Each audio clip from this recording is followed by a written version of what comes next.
할렐루야. 하나님을 찬양합니다. 복된 주일날 주 하나님께 예배를 드리고 여러분과 함께 또 영상으로 면대하고 있습니다. 반갑습니다. 주 예수 그리스도의 은총이 섬기는 교회와 가정이 가득 충만하게 되기를 우리 구세주 예수 그리스도 이름 받들어 함께 축원을 드립니다.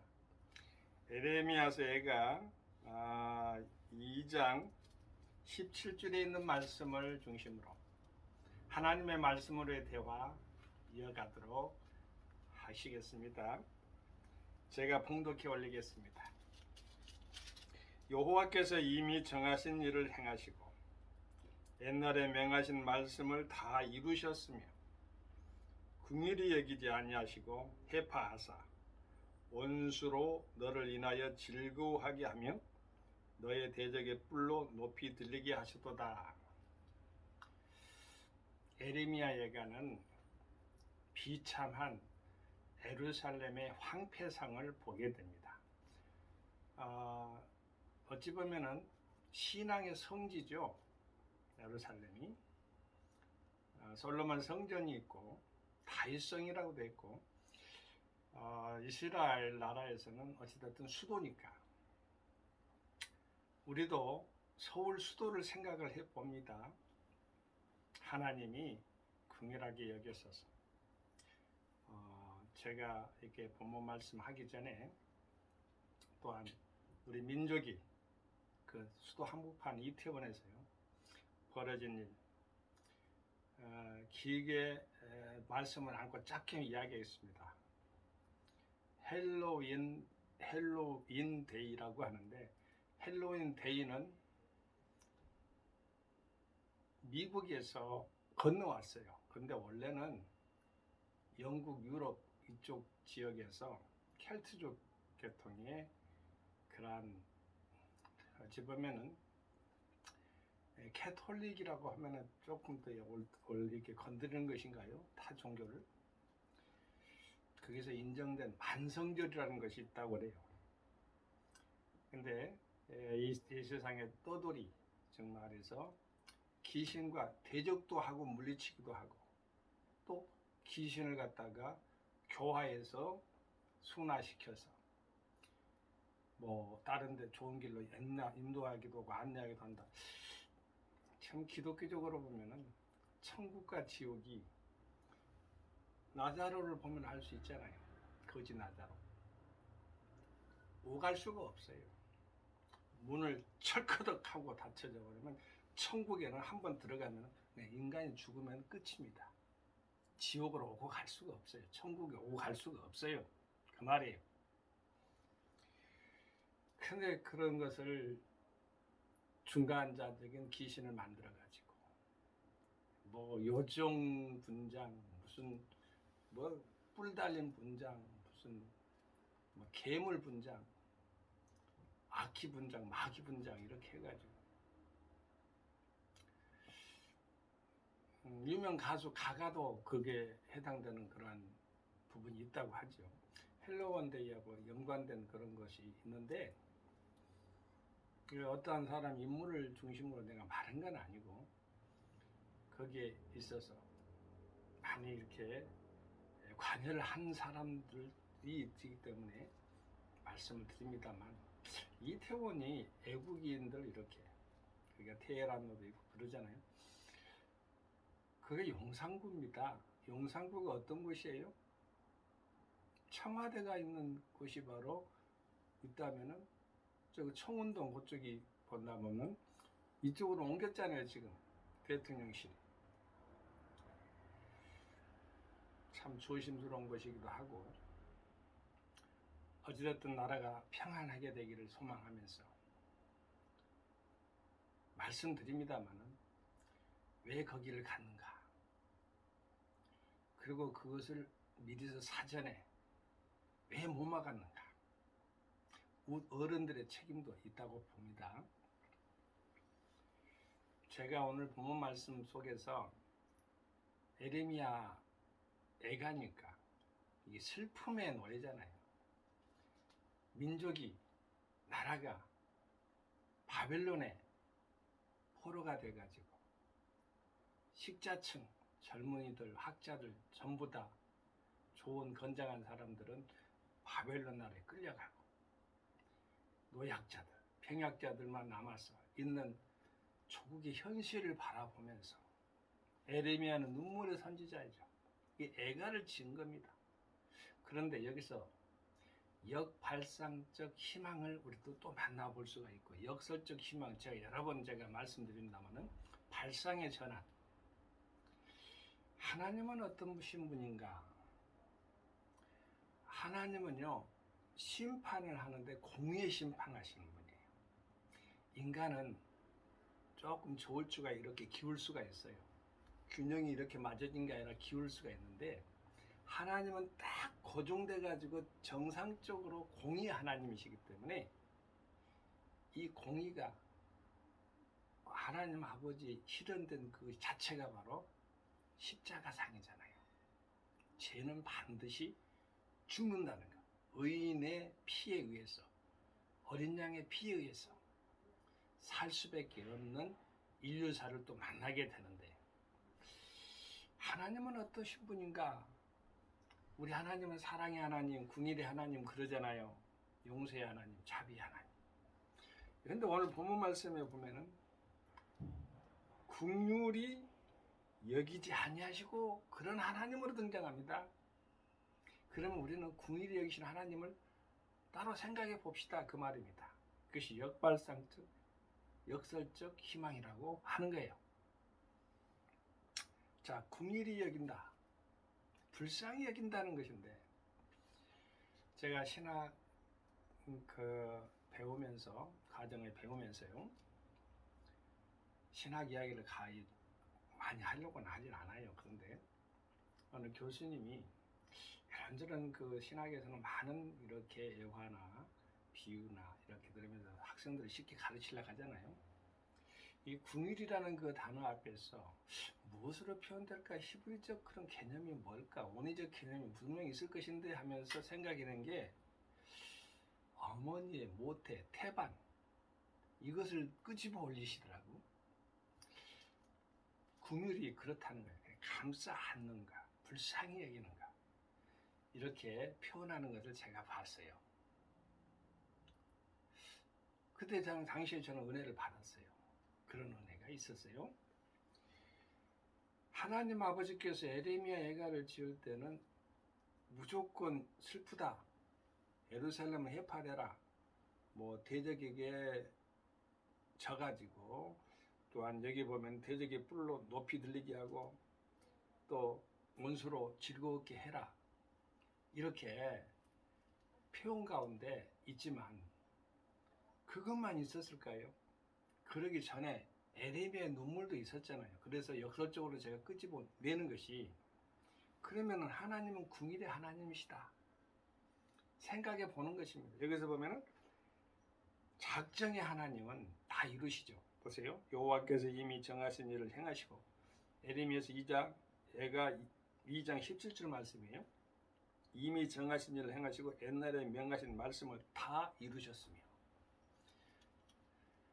처음부터 끝까지 알파 오메가 되신 하나님은 말씀을 주시고 반드시 이루시는 분이시죠. 긍휼히 여기지 아니하시고 긍휼히 여기시고, 이렇게 우리가 받아들이면 그것은 바로 십자가를 생각하지 않을 수가 없는 것입니다. 우리는 죄인임에도 불구하고 용서와 사랑을 받았죠. 그래서 그 받은 사랑을, 용서와 사랑을 이웃에게 다시 전파하는 것, 이게 복음 선교예요. 복음으로 선교하는 거예요. 기쁜 그런 소식을 받았으니 기쁨을 전하는 것, 당연한 것이죠. 어느 학자가 이런 말씀을 해놓은 걸 제가 한번 읽어보 드리면서 하나님 말씀으로 대화하니까 이어가도록 합니다.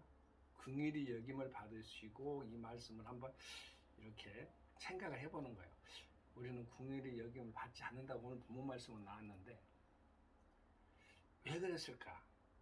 바로 선대 가운데 현실적으로도 그랬겠죠. 우상을 섬겼거나 동족을 갖다가 잘못된 길로 또한 이간질하면서 잘못된 길로 빠뜨리게 하는 그러한 지도자들이 있었기 때문에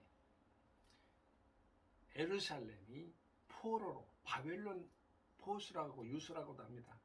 포로로 끌려가는 역사적인 비극을 만난 것입니다. 586년, 587년 어간에 BC 말입니다. 주의 긍휼로 인해 소망이 있사오니라는 그런 글을 어느 학자가 적어놨는데 제가 읽으면서 제가 함께 계속 이어가도록 합니다. 긍휼에 대해서 생각해 봅시다. 함락된 예루살렘의 참상을 슬퍼했던 에레미야는 눈물의 선지자, 기도의 선지자, 애국자적인 선지자라고 그랬잖아요. 이제 그 성을 심판하신 하나님의 공의로우신 심판을 언급한다. 에레미야서 애가 2장 1절에서 10절까지 심판에 대해서 이야기한다는 거예요. 심판주가 있기 때문에 우리에게 희망이 있다는 거. 그것도 또한 역설적 희망입니다. 심판이 나쁜 것만 아니에요. 심판하기 때문에 우리를 구원으로 건져주시기도 하시는 하나님, 좋으신 하나님, 무서운 심판 앞에 좋으신 사랑의 하나님을 떠올릴 수가 있으니까 그것도 희망이잖아요. 제가 생각한 겁니다. 자, 그건 통상적으로 또한 은혜 가운데 다 교류되는 것이고요. 이 같은 선지자의 태도는 기쁜 슬픔 속에서도 하나님의 공의로운 속성을 인정하는 성숙한 신앙을 보여주는 것이다. 제가 아까 말씀드렸고요. 그런 후에 에레미야는 또다시 예루살렘의 멸망을 슬퍼합니다. 오늘 본문 말씀에 걸쳐 있어요. 에레미야서 애가 2장 11절에서 19절 말씀, 11절에서 19절 말씀에 예루살렘의 멸망을 슬퍼합니다. 눈물의 선지자답잖아요. 나라와 민족을 위해서. 에레미야 선지자는 예루살렘 성을 하나님의 성으로 생각하고 사랑하기 때문에 하나님의 성으로 생각하고 우리나라 수도 서울을 하나님의 도성으로 생각하고 사랑한 애국자적인 크리스찬 이렇게 생각할 수가 있겠죠. 그의 성이 예루살렘 성이죠. 함락을 그토록 슬퍼한 것이다. 그래서 선지자는 함락된 예루살렘의 참상을 들어 하나님의 자비와 궁의를 하소연한다. 에레미야서 2장 20절에서 22절 말씀에 에레미야 애가 2장입니다. 오늘 본문 말씀 모두 다 에레미야 애가에 해당되는 것입니다. 또한 선지자는 예루살렘 성읍의 참상을 자신의 고통을 여긴다. 이게 중요한 것입니다. 그것이 긍휼입니다. 에레미야서 물론 다음 주에 제가 할 이야기입니다만은 3장 1절에서 18절 말씀에 자신의 고통으로 여기는 것, 긍휼이라고 제가 말씀했죠. 제가 예전에도 한번 유튜브에 말씀했어요. 한참 누님이 아파가지고 기도를 하는데 네 누님을 낳기를 원하느냐 음성이 들려요.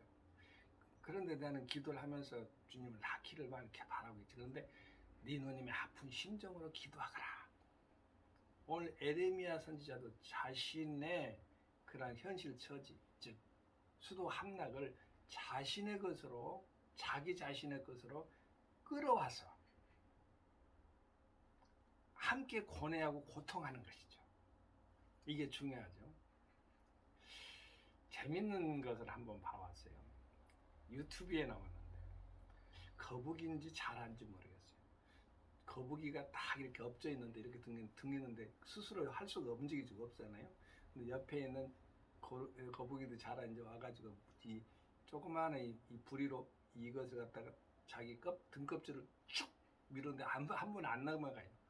또 이렇게 고개를 깎고 하더니 한 번 하더니 쭉 하는데 그래도 조금 더 이렇게 살짝 기울어졌어요. 세 번째 하더니 싹 넘어가는데 그가 좋아가지고 딱 살아가는데 가지 쫓쫓 따라가는 그런 그림을 봤어요. 그러면서 거기서 뭐라고 나왔냐면은 이렇게 미물들도 빈 껍데기라고 생각하는 미물들도 뭐 자기의 표현이 그러니까 이렇게 사랑하는데 옆에 사람이 죽어가는데도 그냥 넘어가는 사람. 어제 이태원이 그랬다고 그럽니다. 이태원에 있어 전부는 아니겠죠. 멀찍한 어떠한 물론 업주겠죠. 근데 사람이 옆에서 주간 소문이 들었을 것 아니겠어요? 그런데 거기서 노래를 하고 이런 일이 있었다고 해요. 슬픈 일이죠.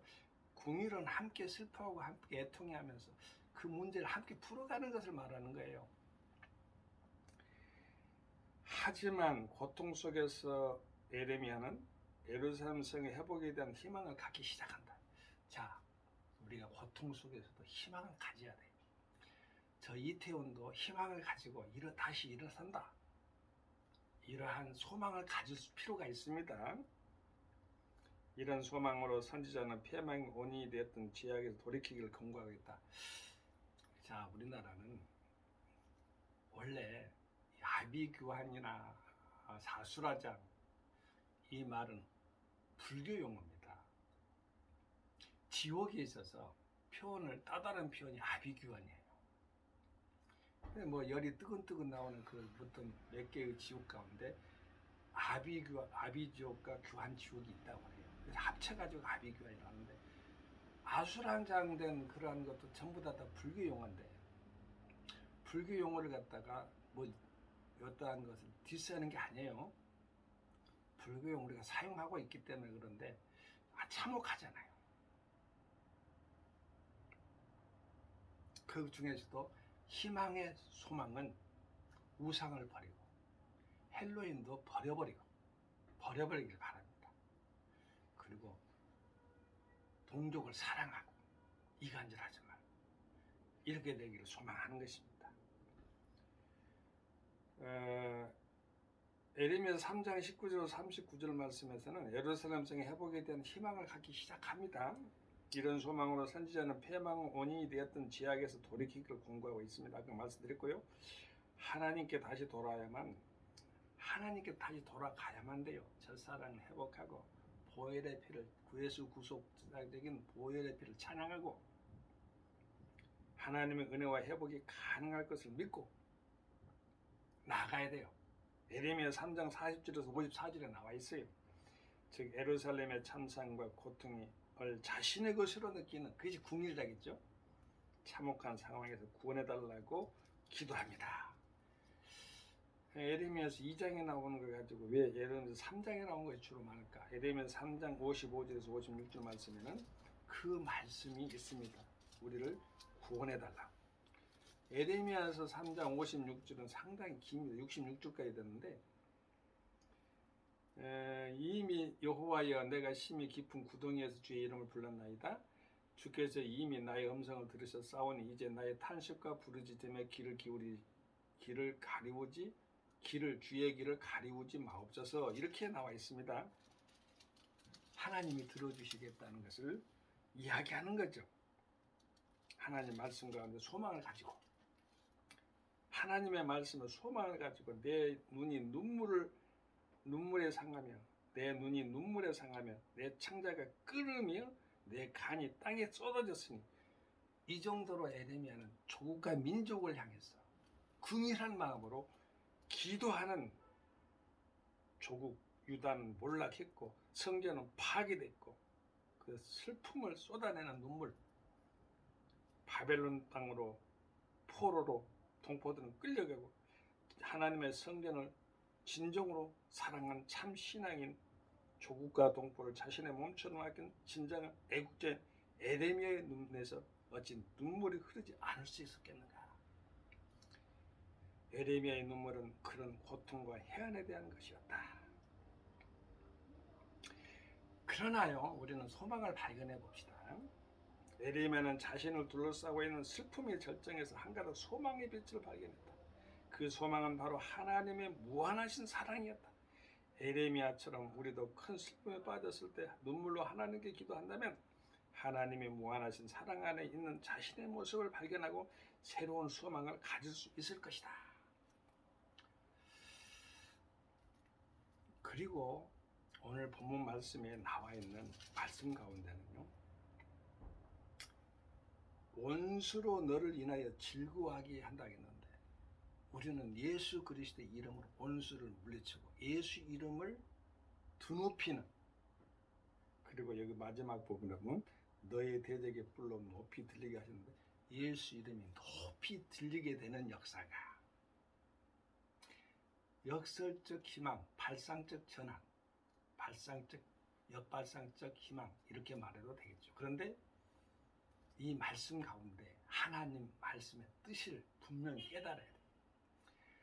하나님의 말씀은 정의예요. 그 가운데 반도 있어요. 왜냐? 나쁜 것은 심판받아야 되니까. 그러나 우리에게 원하는 것, 목적하는 바를 분명하게 그 안에서 선택하게 만드신 거예요. 우리를 긍휼히 여기신 하나님을 우리 찬양해야 돼요. 우리를 들어서 원수로 인하여 즐거워하게 한 것이 아니라 원수를 짓밟고 대적의 뿔로 높이 들리게 하는 것이 아니고 우리 주 예수님의 이름이 높이 들리게 되는 그러한 역사를 종과 여러분을 통해서 보기를 원하시고 계시는 하나님을 찬양합니다.